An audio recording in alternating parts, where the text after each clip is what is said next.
Patrick Surface, Executive Director of the American Biogas Council. What is your role in biogas and your impact, and what is all this about?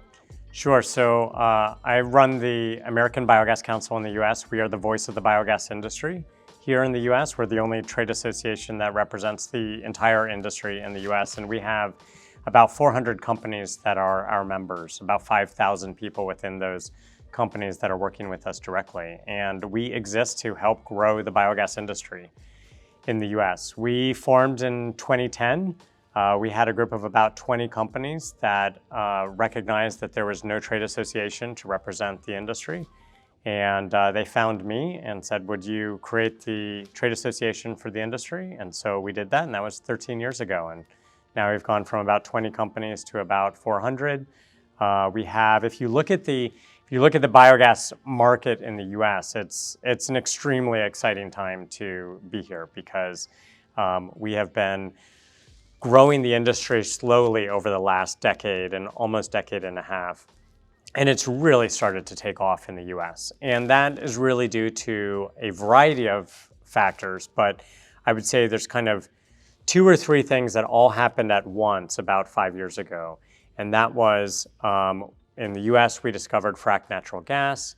That meant that the price of electricity went down significantly, and that meant that the price that you could get paid for a biogas electricity project, that went down a lot too. So it went from like 8 to 12 cents a kilowatt hour to like 2 to 4 cents. Oh, wow. And it's really hard unless you have a really large project, or maybe it's a medium-sized farm but with a lot of food waste coming in. I mean, you need a lot of biogas to be able to have a profit margin when the electricity price has dropped that much. At that same time, we have a policy in the US called the Renewable Fuel Standard that supports projects that create renewable fuel for transportation. Biogas projects can participate in that. And about the same time, the California state policy called the Low Carbon Fuel Standard, that also got extended long term, and that was also a transportation related project.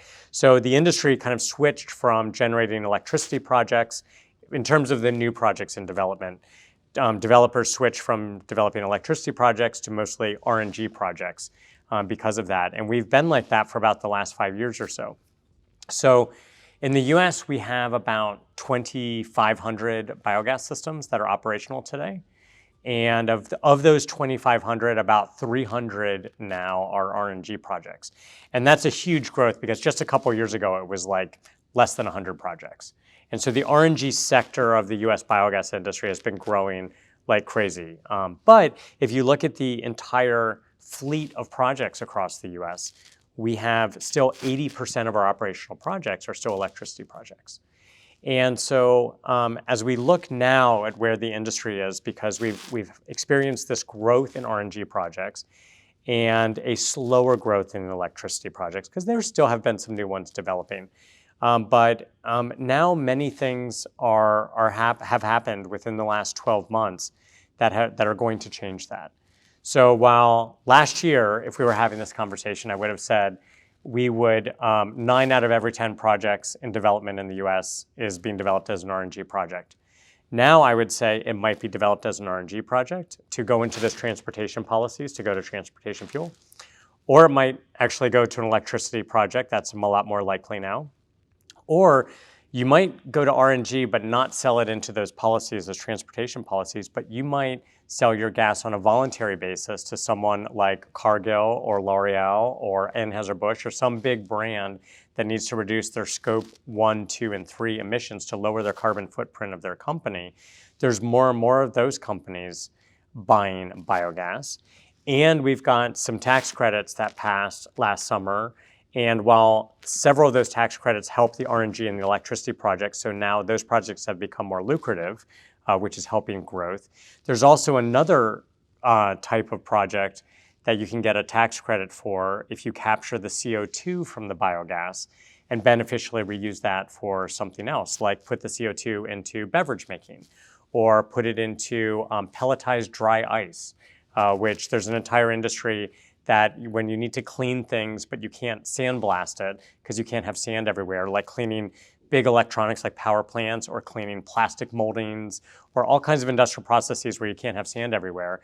Pelletized dry ice made from CO2 is another market for that. And then we've got the fertilizer market that is starting to become better known, unfortunately because of the Russian invasion of Ukraine, putting a stranglehold on fertilizer supplies, raising the prices of fertilizers. That's happening in the US here as well. But we have all this opportunity to be able to meet a lot of those fertilizer needs with what we have here domestically. Most people just don't know that it's even here, that it's even possible to meet those fertilizer needs by building more biogas systems. So we went from like in just the last 12 months, we went from like pretty much one major driver of the industry, which are these transportation fuel related policies on RNG. And now there's like 5 different things that are driving the industry. And when you add those all together, while none of those have totally taken off yet, they're all very noticeably growing. And that period right now makes it a really exciting time to be in the US biogas market, because there's so many different ways that this industry is going to grow. And that's bringing new attention into the industry and new opportunity in places that wasn't here even just 12 months ago. The areas which is the most popular in USA where the biogas plant is going to be built, or it's pretty much in every state? Or is there the same regulation for biogas, or every state has a different rules for the biogas plants to be built? Those are great questions, and questions we get a lot. So I'll say in terms of where you build the projects, no, there are not certain areas where biogas projects are developed a lot more than others in general. And the reason is because there's organic waste everywhere in the US.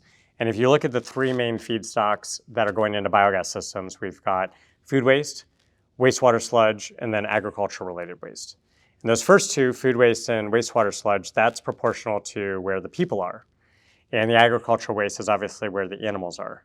Yeah. And given the way the US is right now, it's really hard to put your finger on a map someplace in the US and find a place where there are not either a lot of people or a lot of animals or both. Yeah. And because that means there's organic waste everywhere and you want to build the biogas systems where the waste is, there's really opportunity everywhere.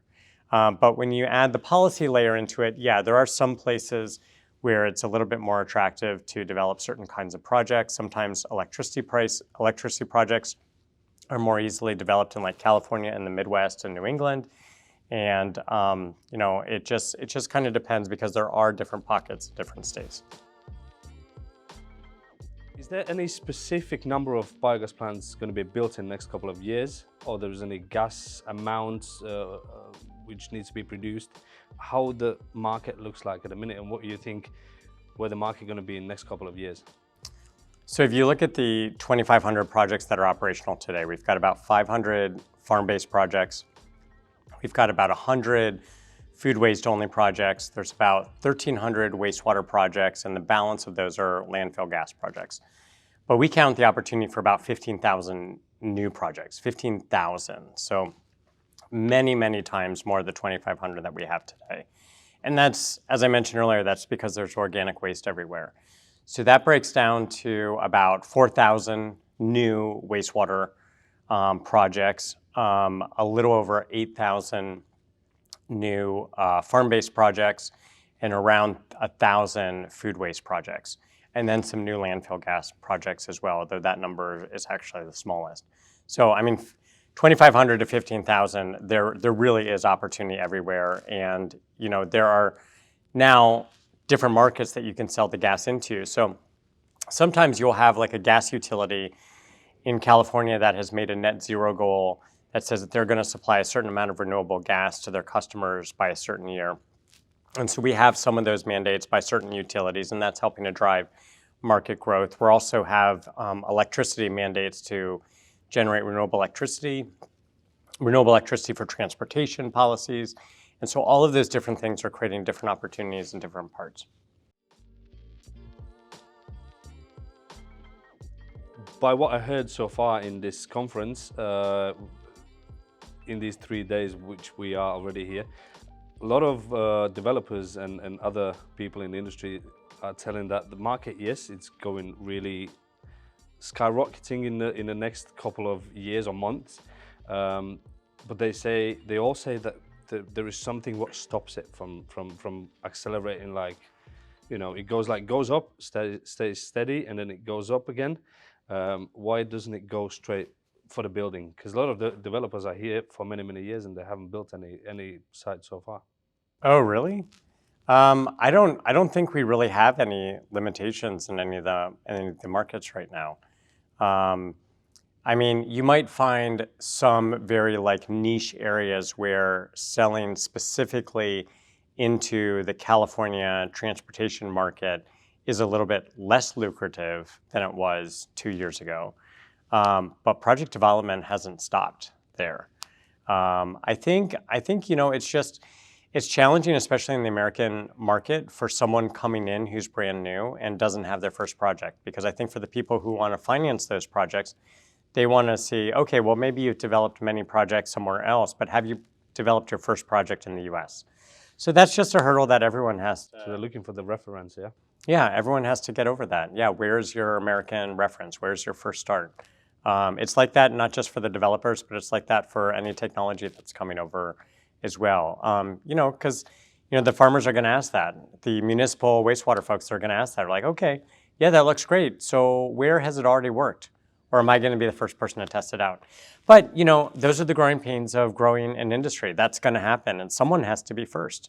And luckily, there are lots of people raising their hands to be first, and that's how we're growing the industry. And very soon, that's not going to be the case anymore because there are going to be more and more projects everywhere. And when you get a project permitted, it won't be going to the permit office and saying, hey, I want to develop a biogas project, and the permitting officer telling you, build a what? Then you'll go to the permit office and you'll say, hey, I want to build a biogas project. Like, oh, right, like this one. Okay, here's what you have to do. And these are just the things that we have to grow for our industry. Education-wise, how many people in USA would you say, percentage-wise, has any knowledge about biogas? Oh, very low. It's very, very low. I mean, if you look at all the different things that are slowing the growth of the industry, and we are in double-digit growth territory for the industry right now, which is great. Way faster than like wind and solar and some of the other industries. They got to experience that several years ago, but we're not a household name yet. And I think the key for that, is education. Telling stories like this will certainly help. But it's a matter of there are 1,300 wastewater plants across the U.S. and almost no one knows that. And so there's biogas projects in every state. There's a biogas project of some kind near everyone, but no one knows that. And I think what it'll take is the connection with food waste. I really think that's how it's going to become more popular, because everyone generates food waste. Yeah. Food waste impacts everyone. You have to, the food waste that you generate, you paid for that food originally. So to a lot of people, it feels like money going down the drain. So what can you do that will be a benefit? What kind of benefit can come from that food waste? And I think if more people recognize that there are better things that you can do with food waste than putting it in the garbage, just like if you have an aluminum can, I think most Americans know that can shouldn't go in the trash. It should be recycled. Plastic bottle, that should be recycled. But few Americans are looking at a bunch of food waste and saying, oh, I should recycle this. Or even if they are saying I should recycle this, where can they? And until that really transforms in the US, I think we're just going to have an uphill battle for education. But as soon as that does happen, and it is happening in a lot of places, we have 10 states that have laws in place that require food waste to be recycled, and lots of other cities and municipalities that already have those in place. And when that happens, people will ask the question, how do I recycle my food waste? And that's our in.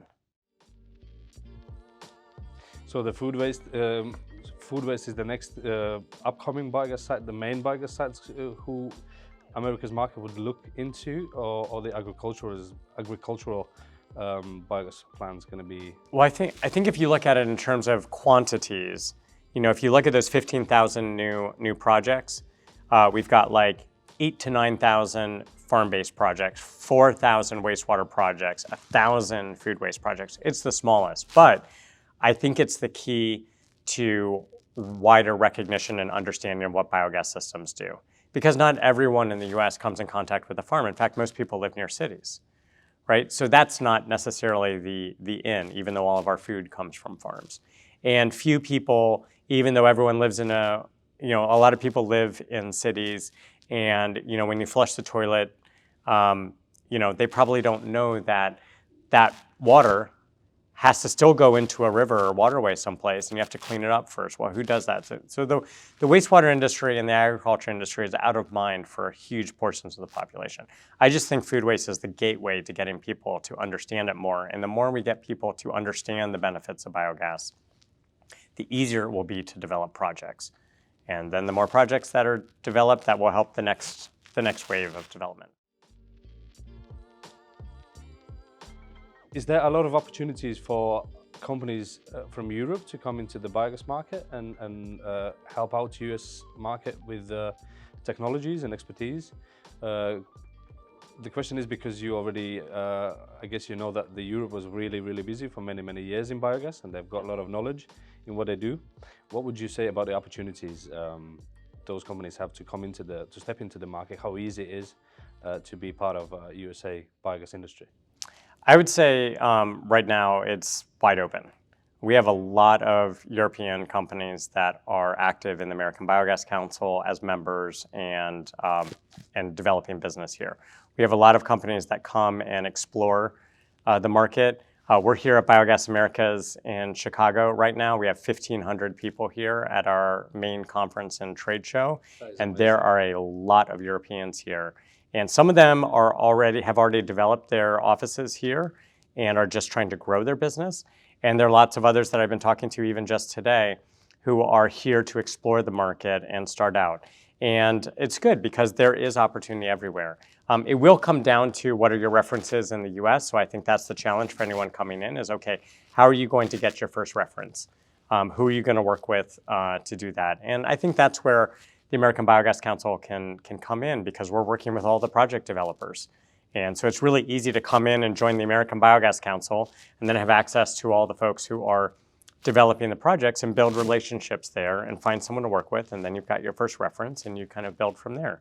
But I think a lot of people know of the biogas industry successes in Europe. And there's a lot of that the US would like to be able to leverage here. I think we're probably 5 to 10 years behind where Europe is. And so when you look at any of the things that we're working through, permitting, gas quality standards, digestate standards, all of those kinds of things, a lot of Europeans and a lot of companies have already been through that. So why recreate the wheel if we can use some of that knowledge and some of the technology to help build better projects here. Perfect. As you already mentioned that a lot of European companies are already members of America's Council. What is the benefit, you would say, why the other companies would need to consider to be part of America's Biogas Council? Well, we're the biggest network in the industry.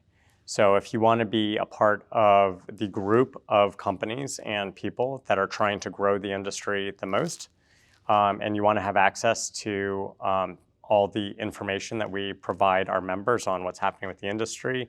Policy is changing day by day. The way the industry is evolving is also changing on probably a weekly or monthly basis. Change is happening so fast, you want to have your finger on the pulse of what that is. And you can do it on your own and hire consultants to do that. But why do that if you can pay some dues to a trade association and just have access to it? And then all the people.